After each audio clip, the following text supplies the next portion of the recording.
Okay, so today we're going to talk about domain, range, and end behavior. So domain and range you guys have already talked about in Math 1, so I won't spend too much time on that. Remember, domain is your input, range is your output. End behavior is kind of a new thing, so we'll talk a little bit more about that towards the end of the notes. So I'm going to introduce today several different types of notation. So we are going to have an inequality, which you guys are used to. Set notation, which is basically the same as an inequality, it's just defining a variable. And I'll show you an example shortly. And then interval notation, it's kind of similar to that open dot idea with interval notation and that closed dot. So open dots are parentheses and closed are brackets now. And I'm going to show you some more examples. All right, so one thing I need you guys to know is for interval notation, or I'm sorry, set notation, you read it as, so if I gave you this, what it's saying is x such that x is greater than or equal to 1. That's how you read this. So this line means such that. All right. And in here I talked about some things. One thing you need to know is plus infinity, negative infinity. Anytime you put infinity, you're always using parentheses by it on whichever end it is at. Okay. All right. So let's go ahead and complete this table down here for using this information given. So we can write the interval notation as this. Oh, I'm sorry. Using the number line. I apologize. Okay. So an inequality, it's between -3 and 2. Oh, wait, these are solid, so we better include our equality. All right, set notation. The only difference is putting that French bracket, declaring your variable such that it's between -3 and 2. Interval notation. This is closed, so you're going to use a bracket. 2 is also closed, so you're going to use a bracket. If it was open, like in this example, you're going to use a parenthesis. So let's go ahead and do this one. This one is also bounded between -3 and 2. Oop, I already made another mistake. My goodness, it's not my night. The open circle means that it's a strict inequality, and the closed dot means that it's got the equality with it. So x cannot be -3, but it can be any value, including 2 between this interval. So now we just take that, we write it into our set notation. So -3 is less than x is less than or equal to 2 and close. Since the -3 is a circle, we're going to use a parenthesis at -3, and since 2 is a closed circle, we're going to use a bracket. That means it's included. All right. We're going to complete another table. So the inequality here now goes off to -infinity.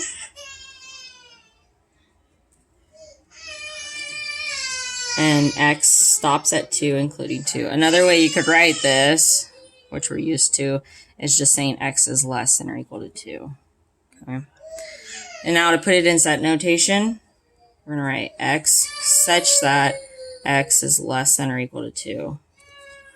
All right, for interval notation, -infinity, parenthesis always by infinity, comma, it stops at 2 and it includes 2, so it's a closed bracket.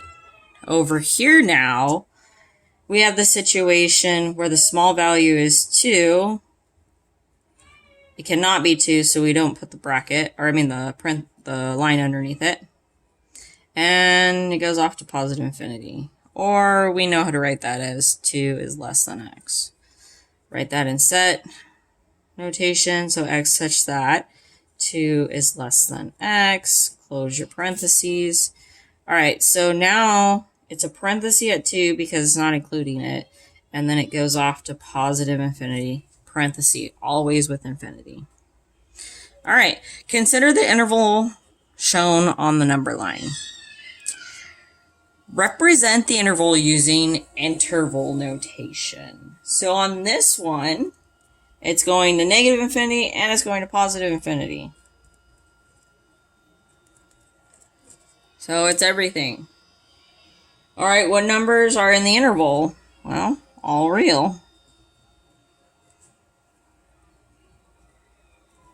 Okay.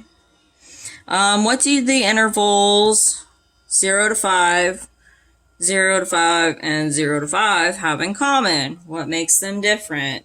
So all three intervals contain all numbers between 0 and 5. All right. The interval 0 to 5 includes 0 and 5. The interval 0 to 5 includes only 0. Okay, and then lastly, this one, 0 to 5, does not contain either point.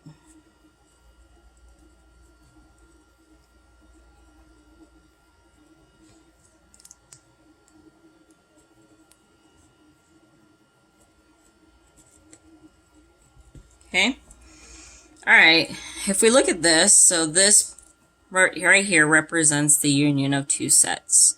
So it's kind of like those Venn diagrams back in the day. And then if you take this set and include that set kind of idea. All right. What do you think the notation this union with this represents? Well, notice that we have parentheses around the 0. So if we were to put these guys together, we wouldn't include 0 in either set. But I have all my positive numbers and I have all my negative numbers. So the only value that we're excluding is 0. So all real numbers except 0. Okay? Identifying a function's domain, range, and end behavior from the graph. Recall that the domain of a function f is the set of input values x, and the range is a set of output values f of x. The end behavior of the function describes what happens as the values of f of x, as x gets bigger and smaller. So we're going to look at it as it goes to positive infinity, what happens to f of x. As x goes to negative infinity, what happens to f of x. Okay, so you guys will notice on this, as I look at my x values over here, as I'm going to negative infinity, where's my function? It's down here. So it's also, f of x is also going to negative infinity. Now, when I look at my values over here at positive infinity, where's my function? It's way up here, right? So f of x is also going to positive infinity. All right, so let's go ahead and look at this example down here. So we have our function here. It happens to be a parabola, which we'll discuss a lot this semester later on.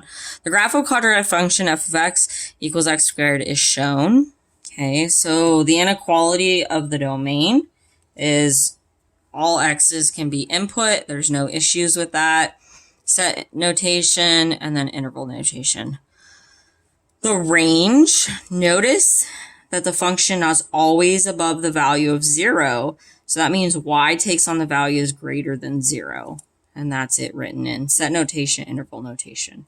Now the end behavior. So notice as x goes positive, where's my function? It's up here. It's also going to positive. Okay. Now look over here as my x goes to negative infinity. Where's my function? Oh, look at that. It's up here. So it's also going positive. So that's how they got that. Okay. All right. So now they just basically want us to do the same thing now, but with a different type of function. So this is an exponential function. So they want us to list the domain. There's no holes in the graph, so it's all real.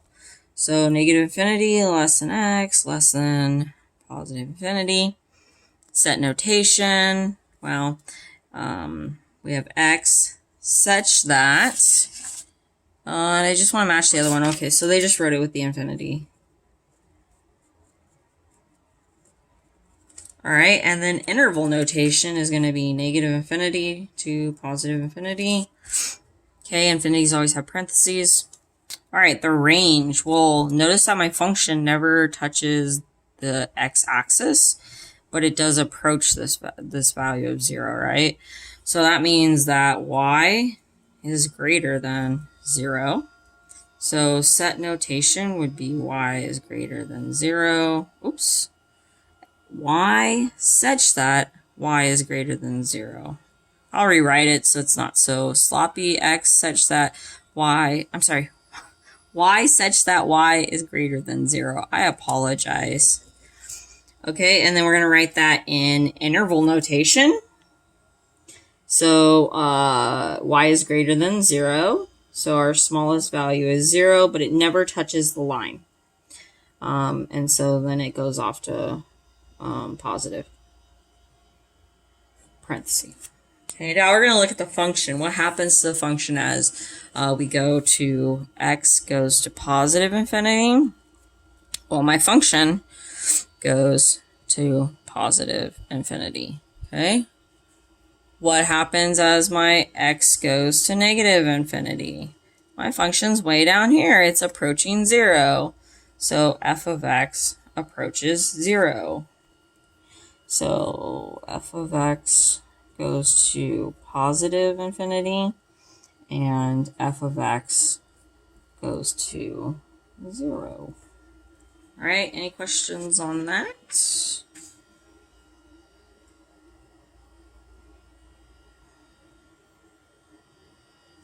All right, why is the end behavior of a quadratic function different from the end behavior of a linear equation? So quadratics are like this, the U shapes, they can go up and down. A linear function is a line. A line can go like this. The line can go like this. Okay, so notice that parabolas, both ends either point up or point down, whereas a line either starts high and ends low, or starts low and ends high. So for the parabola, the end behavior of the function is the same for f of x, but for a line, it's going to be opposite. So if f of x is negative, then it ends positive. If it begins positive, it ends negative. Okay. In part B, the f of x values decrease and the x values decrease as the x values decrease. So why can't you say that f of x goes to negative infinity as that goes to it? Well, the problem here is that it will never cross the x-axis. It's approaching 0. It'll never actually have a negative value down here. And that you can actually see if you plugged in some values. So remember, 2 to the negative 1 power, you would make that into a fraction, so it would become 1/2. If you made that into a negative 2, that would be 1/4. If you made that into a negative 3, that would be 1/8, and so on and so forth. So it is approaching 0. It's getting smaller and smaller and closer to that x-axis, but it's never going to cross. All right. Down here is your turn. Okay. So at this point, you guys could pause the video and do this problem. Okay. And I will show you the answers.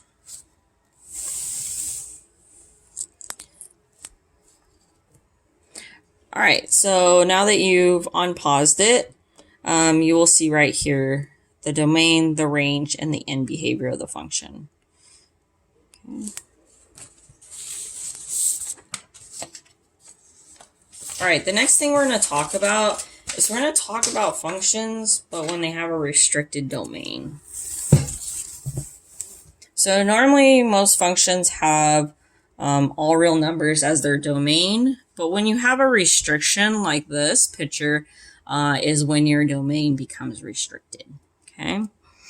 So f of x equals 3/4 x plus 2 with domain between -4 and 4. You're including those points. So here's -4 over here, and here's 4 over here.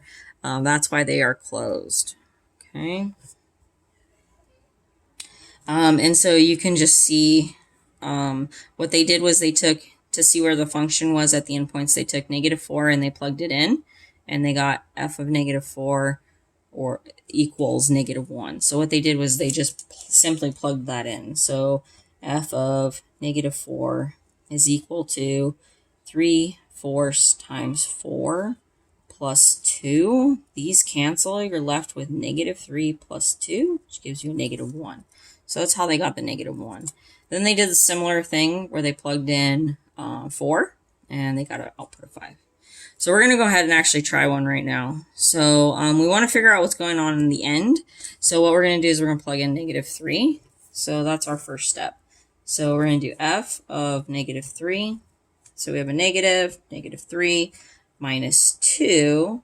So that gives me double negative minus 2, which gives me 1. So f of -3 is actually 1.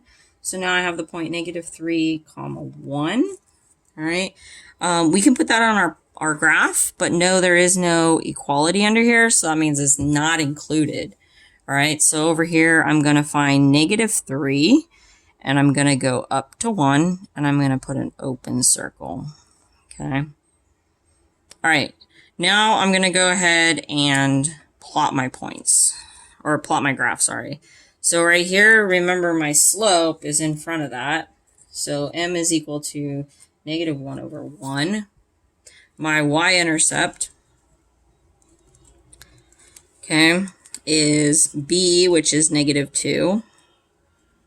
So b equals -2. Okay. So we're going to start at -2.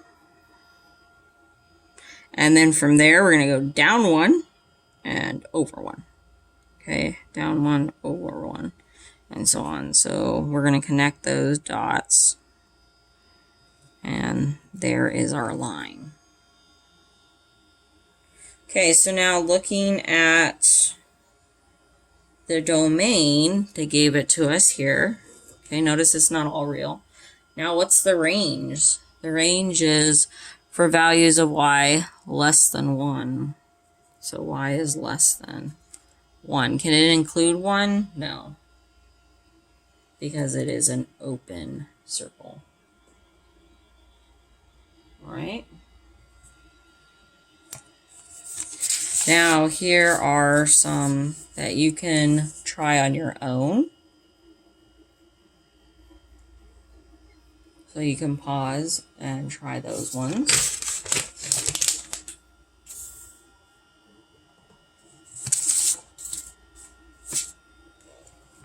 Okay, and then after you are done pausing, here are the solutions. Okay.